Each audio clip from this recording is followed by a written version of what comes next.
Attention, information importante. Comme chaque année, je serai au Salon du Livre d'Histoire de Versailles les samedis 22 et dimanche 23 novembre pour interviewer 12 auteurs et pourquoi pas vous rencontrer finalement. Ce festival 100% Histoire, c'est à l'Hôtel de Ville de Versailles, entre autres, de 14h à 18h30. Venez rencontrer les auteurs et pourquoi pas préparer vos cadeaux de Noël, puis aussi vous faire plaisir évidemment. Bon à savoir, l'entrée au Festival Histoire de Lire nécessite la réservation en ligne de votre billet. On se retrouve là-bas, salut. Timeline, 5000 ans d'histoire, Richard Fremder. Je dirais, elle pourrait changer de robe. Enfin bon. Le lendemain, des soldats trouvent le corps sans vie de leur chef. Pris de panique, ils avertissent aussitôt le reste des troupes. Privé de son commandant en chef, l'armée prend la poudre d'escampette. Alors, il existe d'autres versions des événements, plus terribles encore. Médée persuade Apsyrtos de s'embarquer sur l'Argo, mais ils sont poursuivis par le roi en personne. L'armée avance vite, sur le point de les rattraper. Médée n'hésite pas une seconde. Elle égorge elle-même son frère et découpe son corps en morceaux qu'elle jette à la mer. Fou de douleur, le roi stoppe aussitôt son navire pour repêcher les fragments du corps de son fils. C'est une horreur absolue. Les argonautes pouvant ainsi quitter la Colchide sains et saufs. Quoi qu'il en soit, ils sont partis. Sachez que le voyage de retour est aussi mouvementé que celui d'arrivée, riche en aventures au gré des tempêtes et de l'humeur des dieux. D'abord, ils abordent, vous savez, l'île de Circé, parce que Zeus exige que Jason et Médée soient purifiés par la magicienne. Et lorsqu'elle comprend quel crime ils ont commis, c'est l'inverse qui se passe, elle les maudit. Et une dangereuse épreuve les attend lors de leur passage du détroit qui sépare le roc nu de Scylla du gouffre de Charybde, où la mer rugit et rejaillit à jamais, et où les vagues furieuses montent jusqu'à toucher les nus, dit-on. Mais une fois encore, Héra intervient, elle demande à Thétis et ses nymphes de guider le navire et de le conduire dans des eaux sûres. Charybde et Scylla sont des êtres effroyables, vous le savez, vous connaissez certainement Ulysse, bien sûr, et sa quête de retour.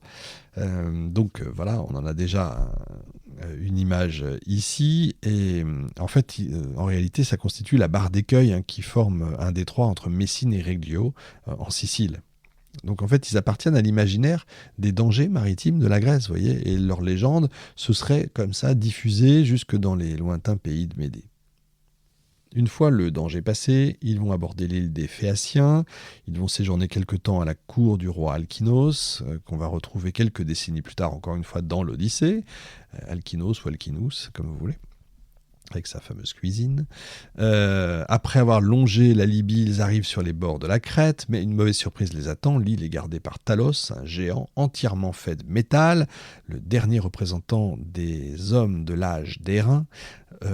Je vous le dis tout de suite, il y aura une émission, je ferai une émission justement sur les premiers robots. C'est quand même étonnant d'avoir ça au IIIe siècle avant notre ère, d'avoir un géant entièrement fait de métal. Ça, c'est quand même assez curieux. On dit aussi qu'il aurait été fabriqué par Héphaïstos, le dieu des forgerons, qui serait donc le tout premier robot de l'histoire. Je vais faire une émission là-dessus. Il y a eu 2-3 livres qui sont sortis, donc encore une fois, pardon pour l'aparté, mais sachez-le. C'est un sujet qui n'est pas souvent traité, voire jamais traité. Bien sûr, vous vous doutez que ce géant de métal n'est pas commode. Il jette des rochers et des arbres sur les navires qui passent au large, qui tentent d'accoster.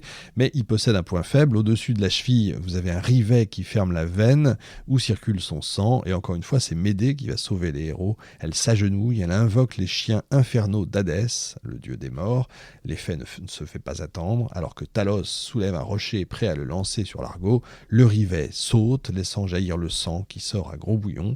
Dans le film dont je vous parlais, il y a ce passage, bien sûr, qui c'est d'un kitsch sans nom, mais moi je l'ai vu quand j'étais petit, évidemment. Il y a beaucoup de charme, quoi. Bref, Talos s'effondre raide mort, il n'y a plus de danger, les héros peuvent débarquer, se reposer en prévision de la route qu'il leur reste à parcourir et des autres dangers, bien entendu, qui les attendent.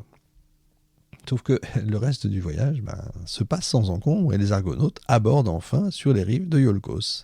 Les habitants se pressent de les accueillir en grande fête, les anciens démonies apportent des offrandes aux dieux, ils répandent l'encens sur la flamme qui se change en vapeurs humides, les victimes votives tombent, les cornes enlacées de bandelettes d'or sont mises partout, bref, c'est vraiment la fête, la joie, etc. Mais Jason apprend ce qui s'est passé pendant son absence. Pélias a tenté de tuer Ézone, son épouse, le croyant mort, est morte de chagrin, mais en réalité, Ézone vit toujours caché dans la forêt. Jason court retrouver son père, mais il le trouve terriblement affaibli, il s'effondre sous le poids des années. Cette vision brise le cœur de Jason. Il demande à Médée de sacrifier ses propres années qui lui restent à vivre et de les donner à son père pour prolonger sa vie. Médée est touchée par tant de piété filiale. Elle qui a trahi quand même, abandonné son père pour aider Jason, elle lui dit qu'elle peut faire mieux, rallonger la vie d'Ézone sans toucher à celle de Jason. Une nuit de pleine lune, Médée sort du palais, la robe flottante, les pieds nus et les cheveux dénoués, flottant sur ses épaules nues. Montée sur un char tiré par des dragons, elle parcourt la Grèce entière pour cueillir des plantes magiques. Sa récolte nocturne achevée, elle retourne devant la porte du palais, s'éloigne du reste du monde et élève 2 autels sur le gazon. L'un à droite en l'honneur d'Hécate, l'autre à gauche en l'honneur de Juventas, la déesse de la jeunesse. Elle les orne de couronnes de verveine et de rameaux agrestes, creuse 2 fosses dans la terre et égorge une brebis noire. Elle fait couler son sang dans les fosses, elle verse du vin puis du lait contenu dans une coupe en airain sur les 2 autels. Alors elle invoque les divinités de la terre et implore le dieu des enfers de ne pas faire mourir trop tôt Ézone. Et puis elle fait venir le vieux roi, l'étend sur un lit d'herbe et le plonge dans un sommeil pareil à la mort. Elle fait cuire les herbes, les fameuses herbes qu'elle a cueillies, dans un vase d'airain.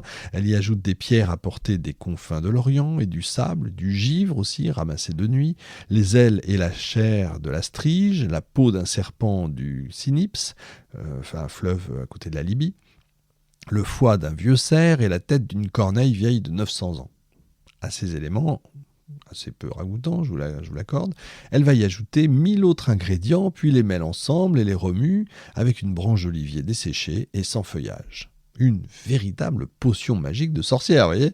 Quelques minutes plus tard, la branche verdit et se couvre de feuilles et d'olives. Des gouttes du breuvage tombent et arrosent le gazon qui verdit et se couvre de fleurs. Sans hésiter une seconde, Médée tranche la gorge d'Ézone avec son glaive, fait couler son sang et verse des sucs dans la veine. Et puis elle abreuve la plaie et la bouche d'Ézone avec le filtre qu'elle vient de préparer. Aussitôt, la barbe et les cheveux du vieux roi redeviennent noirs, sa maigreur disparaît, sa pâleur et sa décrépitude s'évanouissent, un sang nouveau coule dans ses veines, la chair revient sur ses os. Le voilà rajeuni de 40 ans. Évidemment, si on avait la potion magique, on adorerait ça tous. Débordant de joie de retrouver son fils et sa jeunesse, Ézone offre à Jason de magnifiques festivités, c'est le moins qu'il puisse faire. Mais l'heure est maintenant venue pour Jason de se venger de Pélias, le roi félon. Il demande encore une fois à Médée d'user de ses maléfices pour punir le scélérat de tous ses crimes. Et là, elle va mettre en place un plan terrible. Elle feint de haïr son époux, se rend directement au palais de Pélias. Là, elle accable Jason de 1000 maux, l'accuse de lui faire subir 1000 tourments. Elle parvient rapidement à gagner la confiance du vieux Pélias et de ses filles. Elle leur raconte comment elle a rajeuni Ézone et assure qu'elle peut faire de même avec Pélias. Aussitôt, les princesses la supplient d'user de son pouvoir pour faire rajeunir leur père. Et Médée fait semblant d'hésiter, puis leur demande d'amener un vieux bélier, dont les cornes se recourbent, je cite, en cercle autour d'un front décharné. Elle enfonce dans sa gorge un couteau bien tranchant, elle est terrible, le d'épaisse et le fait bouillir dans un chaudron d'airain, toujours rempli de suc magique. Elle prononce une formule mystérieuse, immédiatement le corps de l'animal diminue, ses cornes disparaissent, il redevient un agneau qui bondit hors du vase à la recherche de sa mère. Alors là, les filles de Pélias, vous imaginez, sont totalement convaincues. On a l'impression d'être dans le film « La mort vous va si bien » et redoublent leurs efforts pour persuader Médée de répondre à leurs vœux. Alors Médée place sur la flamme une eau pure et des herbes ordinaires sans vertu magique. Et puis elle plonge Pélias dans un profond sommeil par son philtre et des paroles magiques. Et puis elle ordonne à ses filles de plonger leur glaive dans la gorge de Pélias pour faire couler son sang, pour que Médée le remplace par un sang plus jeune. Elles se récrient, mais se forcent quand même à surmonter leur appréhension parce qu'elles désirent ardemment offrir une nouvelle jeunesse à leur père. Elles accomplissent leur besogne, leur affreuse besogne. Elles jettent les morceaux du corps de Pélias dans le chaudron, et puis elles attendent que Médée prononce la formule magique. Mais voilà, Médée a disparu. Elle a pris ses jambes à son cou, elle s'est enfuie du palais. Et les malheureuses comprennent qu'elles ont elles-mêmes tué leur père. Selon Ovide, tandis que leurs mains frappent leur père, celui-ci se réveille en hurlant, leur demande pourquoi elles agissent ainsi. Elle commence à faiblir, alors Médée l'égorge elle-même et met son corps en morceaux qu'elle jette dans le vase d'airain bouillonnant, mais elle échappe au châtiment qui l'attend en fuyant sur son char au dragon ailé. Jason est bien vengé. Vous voyez, il y a plusieurs versions à chaque fois. Et après l'affreuse mort de Pélias, les deux amants se réfugient à Corinthe. Tout semble aller pour le mieux dans le meilleur des mondes. Médée a donné naissance à de beaux enfants. L'exil ne semble pas peser trop lourd sur ses épaules.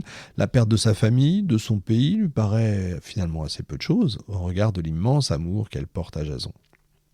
Mais le héros montre alors toute la bassesse finalement dont il peut être capable. Il s'éprend de la fille du roi de Corinthe, Creuse, c'est son nom, et l'épouse.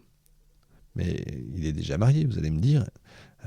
Qu'importe, Médée est une étrangère, donc son mariage n'est pas valide. Et ça arrange bien Jason, parce que pour lui, ces nouvelles noces constituent une alliance splendide, et il oublie tout ce qu'il doit à Médée, son amour et tout sentiment de gratitude. Il ne pense plus qu'à satisfaire son ambition, une ambition maintenant démesurée, sous le coup de la surprise et de l'angoisse. Médée laisse échapper des mots qui font croire au roi de Corinthe qu'elle pourrait s'en prendre à sa fille. Il aurait dû s'y attendre. Furieux, il lui donne l'ordre de quitter le pays avec ses deux fils. Timeline, 5000 ans d'histoire, Richard Fremder.